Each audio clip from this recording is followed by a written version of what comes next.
How can a wine be as sweet as dessert, yet pack nearly 20% alcohol? And why does one decision made in less than a minute determine the flavor of a drink that's been perfected for more than 300 years? That mystery has fascinated wine lovers for centuries. Unlike ordinary red wine, port follows a completely different path. Instead of letting fermentation finish naturally, winemakers intentionally stop it halfway through. The result is a rich, velvety wine that's both naturally sweet and surprisingly strong. In this video, we'll take you inside Portugal's legendary port wine industry to discover exactly how port is made, why it's fortified with grape spirit, and the science behind its signature sweetness and 20% alcohol.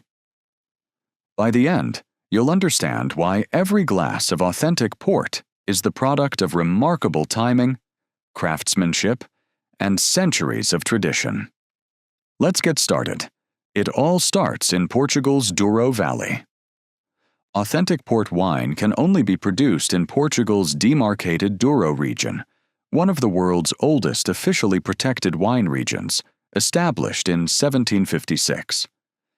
The steep terraces carved into the hillsides create one of the most dramatic vineyard landscapes anywhere on Earth. The vineyards are planted on rocky schist soils that force vine roots deep underground in search of water. Summers here are extremely hot and dry, while winters can be cold, creating ideal conditions for growing intensely flavored wine grapes. More than 80 grape varieties are authorized for port production, but only a handful are considered the stars. The most important include Touriga Nacional, Touriga Franca, Tinta Roriz, Tinta Barroca, and Tinto Cão. Each contributes something different, whether that's deep color, floral aromas, bold tannins, or rich fruit flavors. Rather than relying on a single grape, port is typically made from carefully balanced blends. The goal isn't simply sweetness, it's concentration. Every grape needs enough sugar, acidity, and flavor to survive years, and sometimes decades, of aging. Harvest happens almost entirely by hand. Because many Douro vineyards sit on incredibly steep slopes, large harvesting machines simply can't operate there. Instead, workers hand-pick the grapes, usually during September, when sugar levels reach the ideal balance.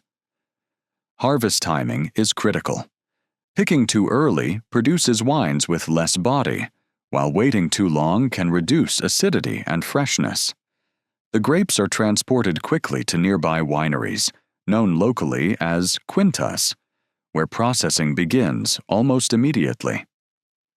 Speed matters because fresh grapes begin changing the moment they're picked. Crushing the grapes. One of port's most famous traditions is foot treading.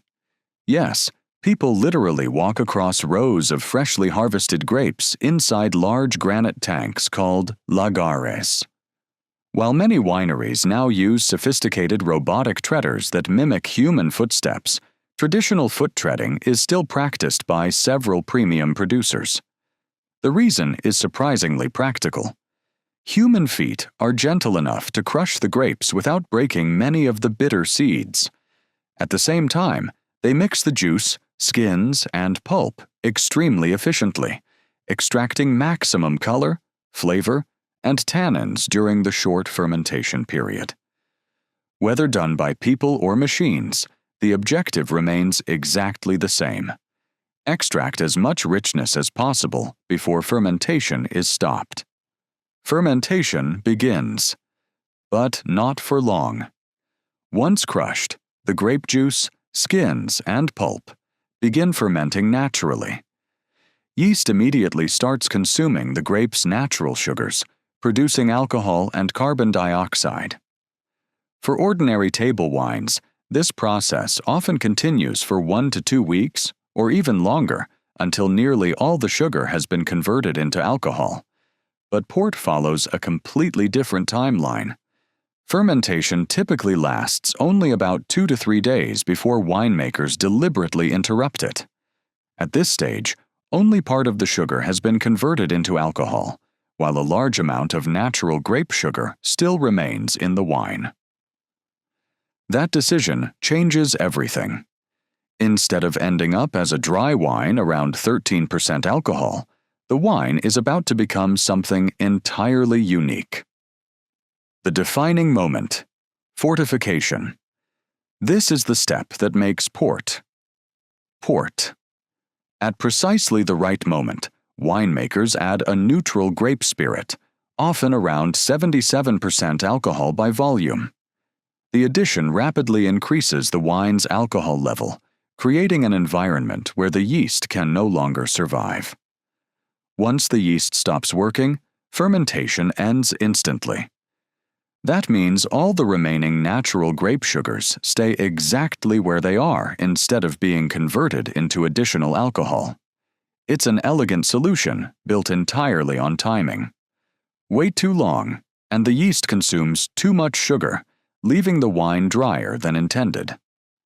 Stop fermentation too early, and the finished port may taste overly sweet and lack balance. Mastering this timing is one of the greatest skills in port winemaking, and experienced winemakers monitor fermentation constantly before deciding the exact moment to fortify. So why is port both sweet and nearly 20% alcohol? At first glance, it seems impossible. Normally, sweeter wines have lower alcohol because more sugar remains unfermented. But port changes the rules. Since fermentation is interrupted, the wine keeps much of its natural grape sugar. Then, the added grape spirit boosts the final alcohol level to roughly 19% to 22%. That's why port delivers two characteristics that rarely appear together: rich natural sweetness and a remarkably high alcohol content. And despite its sweetness, that sugar isn't added after the fact. It's simply the original grape sugar that never had the chance to become alcohol. Aging transforms young port into a masterpiece. After fortification, the young port isn't ready to drink just yet. It now begins a slow aging process that shapes its final flavor, aroma, and character. Depending on the style, the wine may age in large oak vats, smaller oak barrels, or later mature in the bottle. Large wooden vats minimize contact with oxygen, helping preserve deep fruit flavors and rich color. This is common for ruby ports. Smaller oak barrels expose the wine to more oxygen over time, gradually softening the wine while developing notes of caramel, dried fruit, nuts, vanilla, and spice. This is how tawny ports develop their distinctive golden brown color. Some of the world's finest vintage ports spend only a short time in barrel before aging in the bottle for decades, where they continue to evolve into exceptionally complex wines. Every bottle is carefully blended. Unlike many wines made from a single harvest, most ports are blends. Winemakers combine wines from different vineyards, grape varieties, and sometimes multiple vintages to create a consistent house style year after year. This blending requires years of experience and an expert palate. Only after blending does the wine undergo final quality checks before bottling.